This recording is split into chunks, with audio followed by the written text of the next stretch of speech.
السلام عليكم ورحمة الله وبركاته. دكتور مصطفى، فيديو جديد. اليوم راح نتكلموا على النظام الغذائي عند مريض السكري. كنا تكلمنا من قبل، قلنا انه راح نخصصوا لها فيديو، وان كان في الحقيقة فيديو واحد ما يكفيش، راح يكون عندنا بالك راح نتناولوا في فيديوهات اخرين بصفة مدققة بعض الأطعمة مليحة مش مليحة، ولكن اليوم راح نعطي قواعد عامة يديرها في باله المريض السكري، وهي حتى انه تفيد حتى غير مريض السكري. القواعد العامة مفيدة لجميع الناس، ياخذها بعين الاعتبار كي يكون يتغذى، وراح تساعده باش يكون عنده نظام غذائي صحي اكثر. الحاجه الاولانيه، اول حاجه القناعه والتغذي بطريقه عقلانيه. الانسان يقنع، الانسان لازم يقنع، لازم يفهم انه كي يكون عنده نظام غذائي صحي راح تكون عنده الكاليتي دو في، جوده الحياه تكون احسن. الموت كاين بزاف يقول لك خليني ناكل ونموت. المشكل ما يعيش في الموت يا اخي، المشكل ما يعيش في الموت. كاين انسان حياته كامل هو هاردها وما يموتش بالطريقه. واحد اخر داير ريجيم كما نقولوا ويموت قبله. ماشي هذا هو المشكل. المشكله ماشي في الموت، المشكله في جوده الحياه. داكور، شفتوا كاين بزاف ناس، حنا نتنقلوا عند الناس الديار، يعني شفت الانسان بعض الناس يلحقوا واحد الحالات اللي يعني حقيقه ما الانسان يسال الله السلامه والعافيه. الانسان ما يتمناش يلحق لهذاك الحال، يعني من جودة الحياة متدهورة كامل. كاع الانسان ما يقدرش يتحرك، ما يقدرش كل حاجة يعني عليه. الناس يكون يعني متاكل وعالة على واحد اخرين وكذا. ما نحكيوش المشاكل الاجتماعية اللي تصاحب هذا النوع من الحالات. يعني جودة الحياة مش مليحة، ما يقدرش يتحرك كما يحب، ما يقدرش يقضي صوالحه كما يحب، ما يقدرش يزاول النشاطات تاعو كما يحب يعني. وهذا شيء ثقيل بزاف. فاذا قد ما الانسان يكون عنده جوده حياه مليحه، قد ما يكون عنده انسان نظام غذائي مليح مقرون مع نشاط حركي الى اخره، يكون عنده جوده حياه مليحه. الانسان كيلحق 80 سنه مازال يقدر يتحرك، مازال يقدر يقضي الصوالح. حاجه مهمه، حاجه مهمه.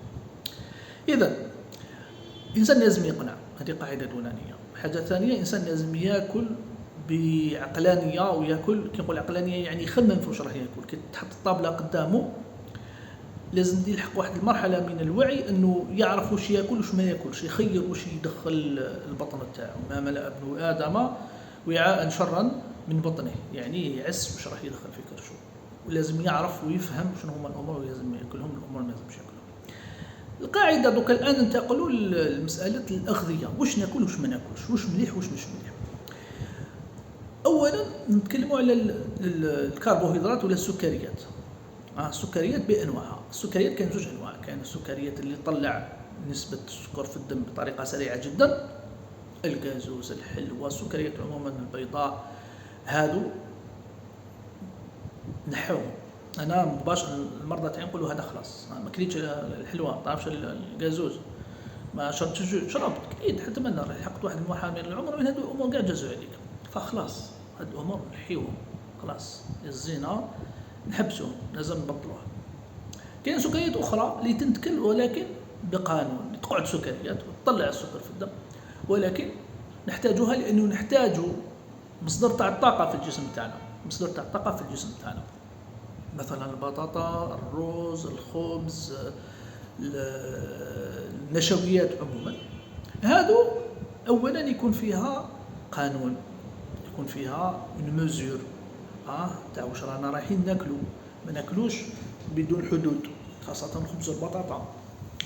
وثاني طريقة الطهي، البطاطا مقلية طلع سكر بزاف، فما ناكلهاش مقلية، ناكلها مثلا مغلية ولا بيوري ولا خريمية، ناكلها مقلية، مع ذلك طلع سكر، هي طلع سكر، والكونتيتي تاعها تكون مدروسة. عموما احنا باش نسهلوا للمرضى نقولوا شوف الطبسي تاعك تقسم على 3، نص يكون خضرة، نص يكون بروتينات، واني جاي نتكلم عن البروتينات، يعني النص الباقي يقسموا على زوج، ربع البروتينات وربع او رايح يكون للغلوسيدات، يكون مثلا يا رز يا بطاطا يا كذا يا خبز، وما نزيدش معها خبز على برا. الا كليت ولا نقسم هذيك الكميه تاع الغلوسيدات، مثلا كليت بطاطا الربع هذاك ناكل نصف الربع، والربع الاخر ياخذ يكون مثلا مرسو خبز. انا نعطي التقريب، لانه في الحقيقه لازم نوزنوا الانسان، نشوفوا الحاجات تاعو، النشاط تاعو. هذه راح تكون لازم تكون كاينه كونسلطاسيون، لازم نتكلموا مع الانسان ونديروا له فحص ونشوفوا نسبه السكر في الدم تاعو والمخزون تاعو الى اخره امورات، باش نقدروا نعطوا له يعني ريجيم يكون يعني نظام صحي يكون مواتيه. ولكن عموما نقولوا هكا بطريقه يعني عامه، الطبسي تاعك يكون نصه خضره. ممكن يكون الخضره ماشي الخضره اللي فيها السكريات النشويات، البطاطا ما تسماش خضره. والباقي بروتينات، ربع الباقي بروتين وربع الباقي راح يكون غلوسيد. اذا السكريات السريعه اللي تطلع نسبه السكر في الدم بطريقه سريعه هذوك نحيوها، والسكريات اللي عندها تكون معقده ناكلوها بالقانون. ويا ريت ناكلوا السكريات هذو على شكل كامل، يعني بين الرز الابيض والرز الكحل، يعني الرز اللي يكون بقشورو ناكل الرز اللي بقشورو، القمح يعني الفارينه البيضاء واللي بالنخاله ناكل بالنخاله، الشعير احسن خير ملي قد ما يكون برودوي رافيني واندسترياليزي قد ما نبعدوا عليه، قد ما يكون يعني السكريات هذو ولا السيريال هذو يكونوا مصنعين قد ما نبعد عليهم، قد ما يكونوا كاملين قد ما خير. لانه كي يكونوا كاملين اولا نسبه السكريات اللي تطلع في الدم تكون ناقصه، ثانيا فيهم الفيبر الالياف وفيهم المعادن، وكل هذا الشيء مفيد لصحه الانسان. فتاكل نفس الكميه ونسبه السكر تكون اقل وتستفاد من جوانب اخرى. هذه من ناحيه الغلوسيد. اذا الغلوسيد كاين نص نحيوه كامل اللي هو اللي يطلع السكر بسرعه، والنص ناكلوه بالقانون. الحاجه الثانيه الخضار كل شحال تحب، كل بالكميه اللي تحب، دير الكميه اللي تحب، كانش مشكله. كل الخضار بدون استثناء، حتى الخضار يقول لها خضار حلوه، زروديه مثلا كاش مشكل، كل على روحك. البطراف وان كان البطراف حلو شويه راح ناكلوه صالاد مثلا، ناكلوه بتيت بورسيون، وان كان احنا حتى في النظام الغذائي تاعنا البطراف ماهوش يدخل كعنصر اساسي. هذيك نقول معليش نقول ما تقول لانه انا نحيت لهم جهات اخرى السكريات السريعه. ثم لي ليغومينوز اللي هما مثلا اللوبيا العدس، هادو مهمين كثير جدا للمرضى السكري. كل اللوبيا كل العدس هادو مهمين بزاف، لي كباشيش واش اسمه الحميصه، يعني البقوليات مهمين بزاف، لانهم اولا محتويين على بروتينات نباتيه، دونك راح يعاونونا في البروتين، لانه الان ماشي كل الناس يقدروا يعني يتحصلوا على كيفاش يقولوا على مصدر تاع بروتين، لانه الان القدره الشرائيه تاع الناس نقصت، فاللحوم السمك شويه ما يقدرش الناس تحصل عليه. ثم حتى انه اللحوم يعني مرتبطه مع مشاكل صحيه من جهات اخرى، خاصه اللحوم الحمراء. فالبروتينات اللي هما هادو البقوليات يعطونا مصدر تاع سكري، مصدر تاع بروتينات مهم جدا، ونسبه السكريات تاعها نسبه يعني السكر في الدم تكون قليله، ما تطلعش السكر بطريقه مهمه. اذا الخضار كل على روحك، البقوليات مهمه بزاف، كل كانك البقوليات، الخضار يعني كل حاجه خضراء، السلق، القرنينه، ماهوش يعني كيقولوا حنايا ماش لازم تكون حاجه يعني حاجه متناول الجميع، وراهي في الاسواق تاعنا وباسعار ثانيه في متناول الجميع. فنقول ثاني انا المرضى تاعي يا اخي اشبع من الخضره، ما تشبعش من الخبز. ماشي كل مثلا غرفه لوبيا مرسو خبز، لا 3 4 لوبيا مرسو خبز واحد. وعلى بالكم احنا الشعب يعني الوحيد في العالم بين قوسين اللي ناكلوا الكميات هائله من الخبز. في الخارج اللي يخرج الخارج على بالك تروح طابله يعطيك باني فيه 3 مراسم خبز ل4 عباد. احنا ناكلوا الواحد ياكل الخبز، لا في الحقيقه تاكل مرسو صغير تاع خبز يكفيك من ناحيه صحيه ومن ناحيه الطاقه، لانه السكريات كاين جهات اخرى. ثم الان مصادر الدهون كيقولوا الدهون سواء دهون نباتيه ولا حيوانيه. الدهون الحيوانيه الانسان ينقص منها قد ما يقدر. الدهون الحيوانيه كاين في اللحم مثلا، زبده، دهون حيوانيه. عموما الدهون اللي تجي من لاباطاج تاع تاع يعني الحيوانات اللي ناكلوها، البقر والغنم والدجاج والدجاج الى اخره. فالدهون الحيوانيه قد ما نقدروا نبعدوا عليها ونعوضوها بالدهون نباتيه، زيت الزيتون خاصه، الدهون اللي ما تكونش مشبعه. والدهون تاع اللي كما نقولوا حنا سونغو تاع التورنوسول وكذا افيك موديراسيون، وان كان يعني حنا نفضلوا عليها الدهون غير مشبعه اللي هي الدهون مثلا زيت الزيتون. زيت الزيتون مهم بزاف لصحتك، فكل منه كثير مليح زيت الزيتون. وكيفاش يقولوا استثمر في زيت الزيتون يا اخي، يحسبوا دواء. حنا قرعه تاع زيت الزيتون شحال يدير؟ 1000 دينار. بطاطا عدوى شحال دار؟ بطاطا عدوى راه يدير اكثر. قرعه تاع زيت الزيتون يعني تشد لك. فزيت الزيتون مهم لصحه الانسان، فالانسان قد ما يقدر ياكل من زيت الزيتون مهم، خاصه زيت الزيتون الفياج اللي تكون مصنعه بدون تكون ما يطيبوهاش ما يحرقوهاش، تكون فياج. هذه كذلك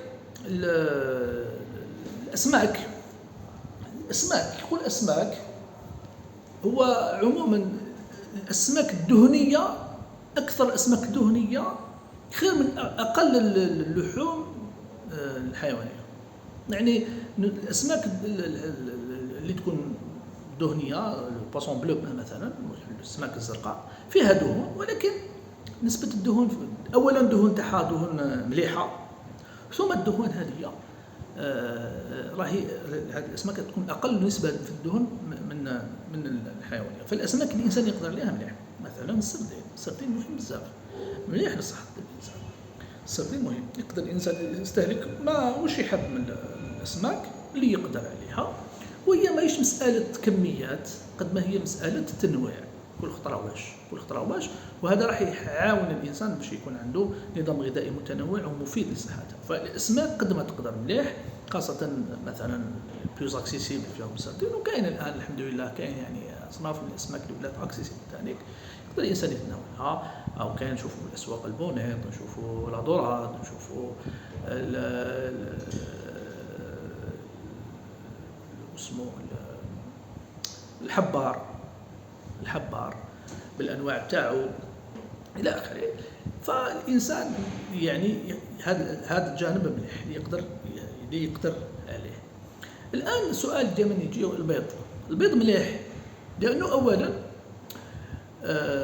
نسبه يعني مصدر تاع بروتين اكسيسيبل، مصدر تاع بروتين اللي نقدروا نحصلوا عليه بطريقه سهله بالمقارنه مع اللحوم.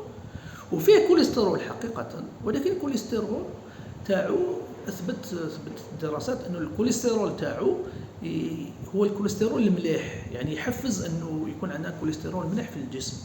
طبعا حنايا مهما كان نوصيو الناس يعني انه ياكل بطريقه عقلانيه كذلك، ماشي يعني ياكل بكثره، حبه في النهار مثلا مليح، حبه في النهار مليح. ولكن طبعا احنا لازم دائما نشوفوا الانسان الحاله تاعو، الكوليسترول، عنده مرض القلب، عنده دي بلاك داتيروم، عنده واش يسميهم تشحم في الاوعيه الدمويه تاعو، ولا ما عندوش، باش نعطوه نصيحه يعني تكون مشخصنه لكل انسان. ولكن عموما البيض مصدر بروتين ومصدر تاع دهون، وهذه الدهون مليحه يعني تعاون الكوليسترول المليح في الجسم.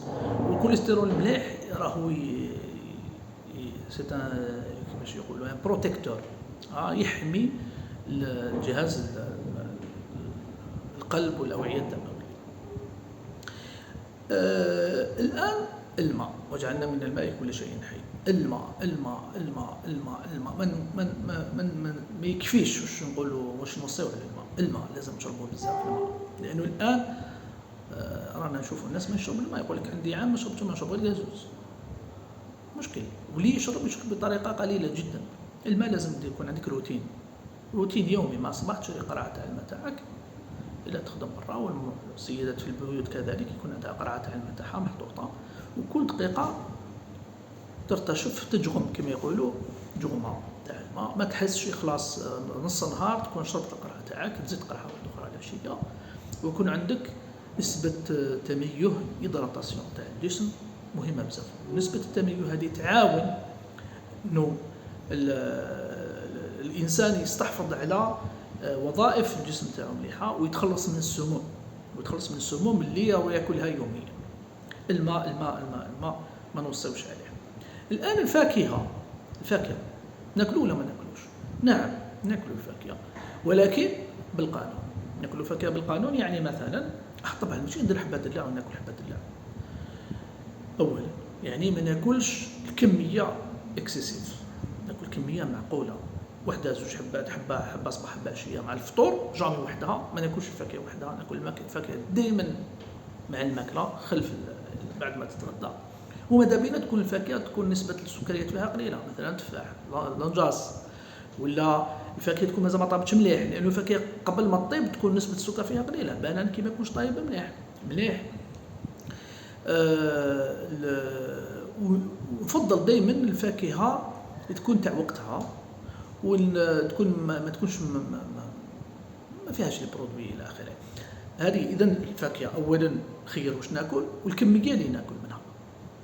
وفاكهه يعني كما يقولوا بنها تستبد، ما راكش تاكل باش تشبع منها، اذا تستبد من الفاكهه. فالانسان ياكل بقناعه، باش يقعد دائما ياكل فاكهه، باسكو يجي نهار وين الانسان ما يلحق وقت يقول لك كيفاش تحرمني ما ناكلش ماكله، وشي مؤلم يعني. واحد يلحق نقولوا له ما تاكلش كذا وما تاكلش كذا. فباش الانسان يقعد دائما ياكل الفاكهه، ياكل بقناعه، ياكل كما قلت لكم، اولا يختار نوع الفاكهه، وثم ياكل بالكميه اللي تساعده، الكميه المعقوله. هذه عموما نصائح فيما يخص الصناف تاع الاغذيه، واش مليح واش لازم نقللهم، واش لازم نكثرهم الى اخره. دوك الان قعد كيفاش ناكل الخضرات، واش الخضرات كيفاش.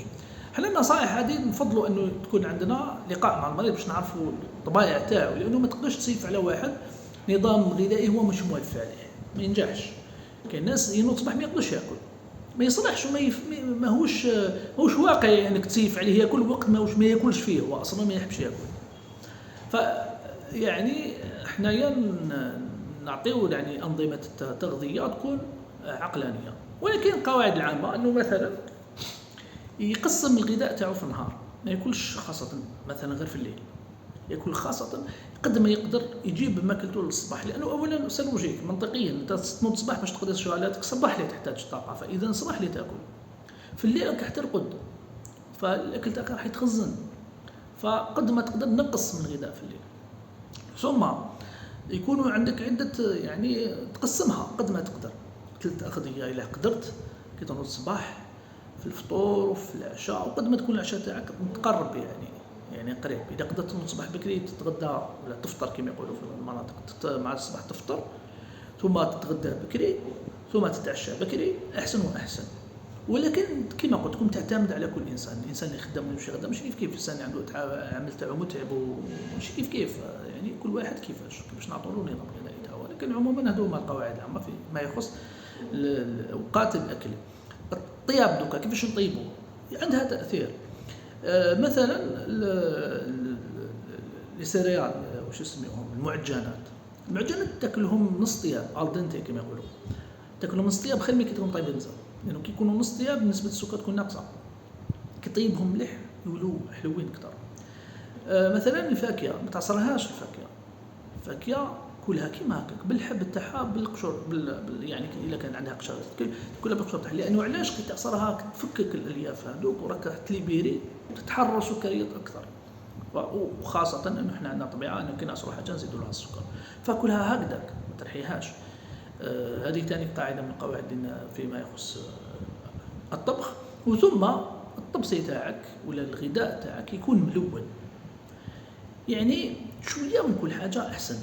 اولا تشبع، ثانيا يعني هاي نظره تشوف يعني طابله تكون منوعه ما يحبش يقول لك كونتيتي، مش يحب يقول يعني تاكل حاجه غاليه، لا دير ورق شلاضه تعصر عليهم شويه قارص، دير له زيت زيتون، بصل مقطع رقيق تحط لداخل شويه، عندك شلاطه تاع الخضار، دير معها جوازات التواني اللي ناكلوهم دائما، اون بورسيون مثلا تاع كما قلت لكم ربع ولا اقل من ربع تاع بطاطا مثلا بوري ولا روز، وعندك زوج حبه بيض مثلا، نقولوا حبه بيض ولا مرصوص كالوب ولا حاجه كيما هكذا، ولا ها عطاك غذاء متكامل.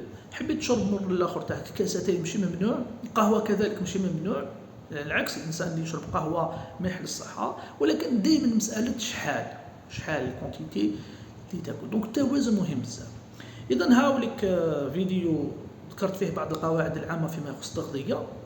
راح ان شاء الله نحاول في فيديوهات اخرين نتطرق لبعض الاغذيه المهمه خاصه في الثقافه تاعنا التقليديه تاعنا فيما يخص الاكل، كيفاش وشنو هي كما الى اخره. حاولت نكون الفيديو قصير ولكن دائما انا لحقنا 20 دقيقه. نتلاقى بكم ان شاء الله في فيديو جديد، والى ذلك الحال السلام عليكم ورحمه الله وبركاته.